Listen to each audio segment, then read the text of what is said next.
কোনদিন আমার ভিডিও দেখতে দেখতে তোমরা পাগল হয়ে যাবা, তারপরে তোমরা আমাকে দোষারোপ করবে যে তোমার জন্য এরকম হয়েছে গাইস।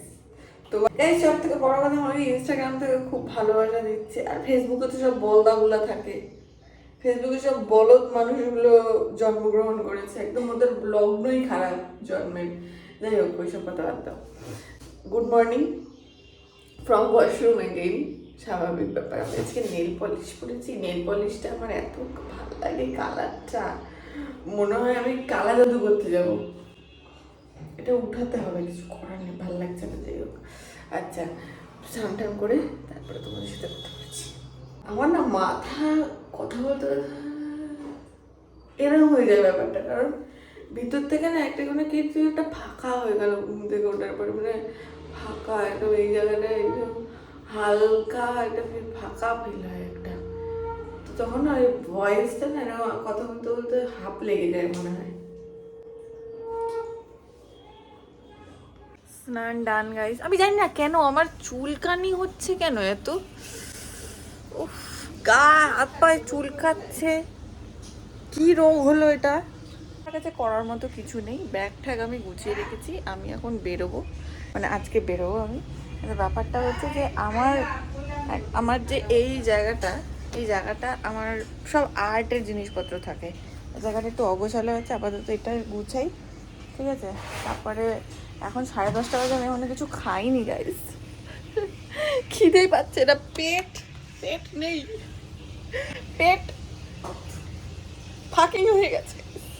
অনেক দিন পরে এগুলো নিয়ে বসেছি, এতদিন সময় হয়ে ওঠেনি, আজকে একটু ইচ্ছা। আমার মা এত চিল্লায় না, ওই যে ওইখানটায় ওই হুকটা আমার খুলে গেছে, ওটা আমি পরে লাগিয়ে নেবো। হুক না, এটা করি খুলে গেছে। আর তো কালারটা হলো গাইস, আমি এই ক্যামেল কালারগুলো ইউজ করি, এটা বেশ ভালো, খুব একটা প্রফেশনালিজম নেই, বাট না ভাই ভালো প্রফেশনালিজম আছে। অসভ্য একটা ব্যাপার চলে আসছে তোমার ভিতরে।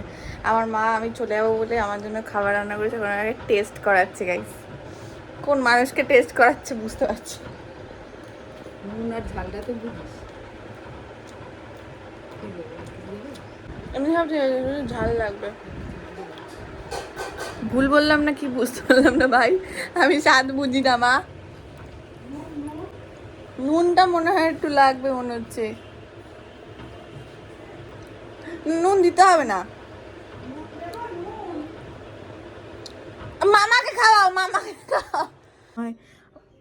গাইস আমার এখন একটা নতুন একটা খ্যাচ উঠেছে, এখনই উঠলো খ্যাচটা, যে আমি এখন ওয়ার্কআউট করবো। এই ওয়ার্কআউটের কোনো মানে হয় না, ফ্যান ম্যান সব বন্ধ করে দিয়েছি, অলরেডি ঘামা শুরু হয়ে গেছে, কিচ্ছু না, শুধু ওই লেগ রাইস ব্যাপারটা, যে পা দুটো এক করে যে ব্যাপারটা যে করে ওইটা করব, 200টা 300টা ব্যাস ওটা। আমরা এখন স্টেশনে বসে আছি, চলে এসছে মন্দাকিনীরা, তারাও আরেকজন ফোন করছে, তারপরে ব্যাস শেষ, আর নেই ব্লগ।